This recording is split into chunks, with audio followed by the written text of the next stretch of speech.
Okay, so we're going to do a barbell hip thrust. Now there is a slight variation between a hip thrust and a glute bridge.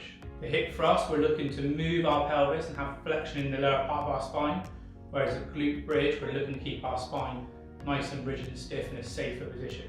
The hip thrust, we want that flex, okay, because you get a better range in the glutes activation and a better overall growth. Now with the barbell setup, you do need a few things. You need to make sure firstly that you've got bumper plates or plates high enough that you can have the bar roll on top of you. You need a bar pad, because otherwise it gets very uncomfortable. Then you need a suitable bench behind you that you can use for support for your shoulders, or a soft box. Now a normal bench, flat bench height is a little bit high for most people. However, most big gyms have what we call FID benches, so flat incline decline. Now if you set the bench to a decline, but lie them in perpendicular to behind you, like I've got here, it is a lot easier because straight away the lower part is at the right height and I can wiggle myself into the right position, a lot easier and a lot safer.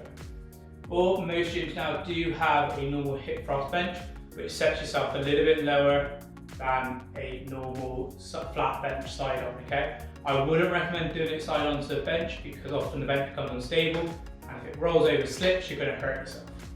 So once you've got the right setup, what you need to do is have a bar pad in place and bars in front of you. Sit right in front of the bench so as you lean back, shoulder blades will go on top of it. You're going to pull the bar right up onto your hip joint, okay, so it sits across the pubic bone. From there, you're going to bring your feet in, so they're about shoulder width between hip shoulder width apart, and set our shoulder blades down and back. I'm going to keep my chin down to my chest, so I look like I've got a double chin, and just hold onto the bar for support. From there, my weight is slightly in my heels. I'm squeezing my glutes up, trying to squeeze an extra inch just to flex the bottom of my pelvis right up here to the top. Okay, keeping the chin down and relax off. Allow a little bit of flexion in my lower back for it to sink. And then same again, squeeze the glutes up to the top. Feel like I'm getting that extra inch a bit further, touch my hips to the sky. And then back down.